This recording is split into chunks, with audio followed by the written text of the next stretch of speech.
I'm Rob at Gyro Revolution, part of Gyro USA. Here we got the MTO Sports second generation.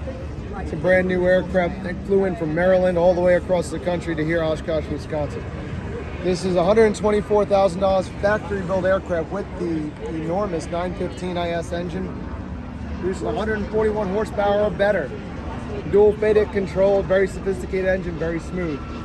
This aircraft has a top speed of 120, some models have a top speed of 140 miles an hour, and it will climb at over 2,000 feet per minute. It's highly maneuverable.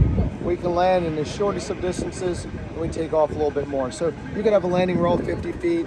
If you have some wind, it could be 0 feet, 200 feet. It really depends on the day and the pilot's skill. And you can get in and out of 500-foot airstrips all day, every day. If there's an obstacle, I recommend 1,000. They do not take off vertically, but they're a lot easier to fly, a lot simpler than a helicopter, and they're highly maneuverable, and you can maneuver them with a helicopter so much easier without hurting them or hurting yourself. So the top rotor is unpowered in flight. The rear propeller here is powered by the engine in flight, so if you have an engine failure, you just have a thrust failure, she keeps gliding. I don't care if I do 0 miles an hour, 100 miles an hour, it'll just glide. At some point I gotta think about where am I gonna put it, and on the way down, probably try to figure out how to restart it or whatnot. Chances of failure are very low, but it's the safest aircraft to have an engine failure in. Okay, so on takeoff, what's our takeoff horsepower on the Rotex 915 with the gyrocopter? So the takeoff, the horsepower is 141, and the way you take off this is you come over here, right? So we're sitting there, we're at idle on the runway, the stick's straight and forward, we're holding the wheel brakes, this is the wheel brakes, and what we do is, when we're clear for takeoff, we go from brake to flight mode. That loosens up the stick, but we still hold it forward, right? We hit this button, the clutch tightens, and then the rotor starts spinning. Once the rotor starts to catch a little bit, that clutch is fully engaged. We'll bump up the power, and as we increase the power, the rotor RPM goes up till we hit a magic between 200 and 320 is our maximum, but 200 is the minimum.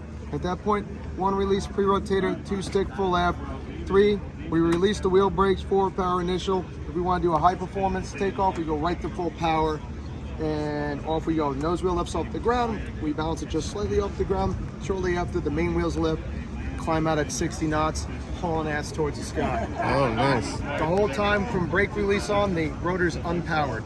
So full power on takeoff, how long do we have to maintain full power on takeoff? Like 5 minutes? 5 minutes is the limit. 5 minutes. But that's 141. You can run continuous 136 horsepower indefinitely. It's a really good engine, and now we are available with the 916, which is 160 horse for takeoff. So what's our TBO on the engine? And this one's 1200 TBO, so it's one of the lower in the fleet. A little disappointing, but it is a fantastic engine.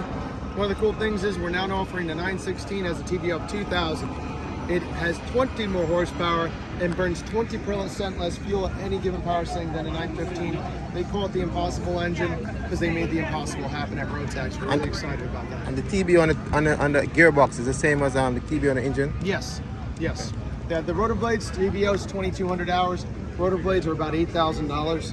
So they're about 1/5 the price of the blade cost on a Robinson R22.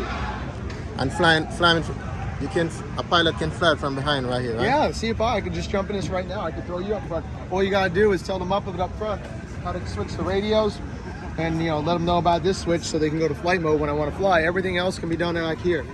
We got seat adjustments, electric seat heat, lumbar support, seat adjustment. We got the throttle, we got the wheel brakes, we got 4-way trim hat for hands-off flight. You can trim it up where you can let go of the stick, and she just wants to fly nice and easy, straight. We got a pre-rotator, push to talk. Ignitions, we got the ignition key here. We got lane A and B, which is like the old magneto switches, except it's for the computers to run the engine. We got engine RPM, we got rotor RPM, airspeed, altitude, and warning lights. So it's a great instructor station.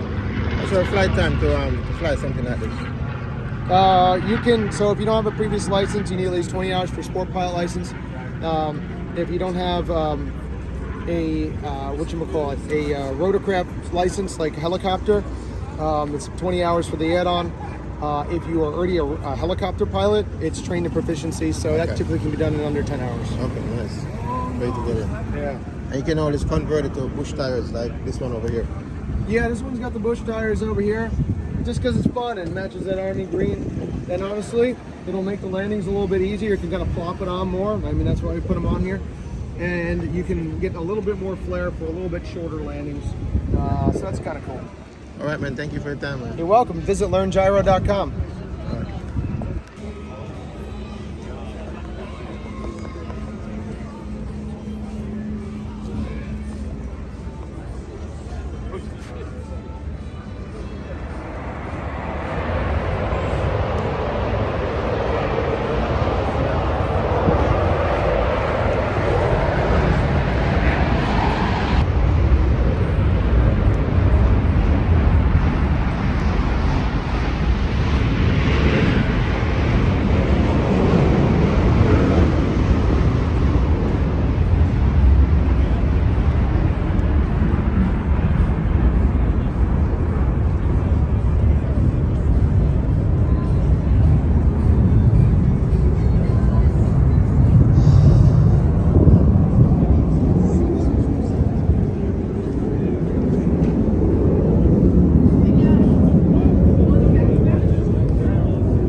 I don't know. He likes to crash. Yeah, he does like to crash his car. So I understand. But that's pretty cool. Actually, you know, like, that'd be the first one. I knew about aircraft. Aircraft and fucking it up. Oh, man, that'd be intense. There's gotta be one. You can't do it like gliders. Hey, but if you're gonna start it, Hey, man, as long as I had a parachute, I'd try it. I'm gonna watch it. Get it going. Let me know your YouTube.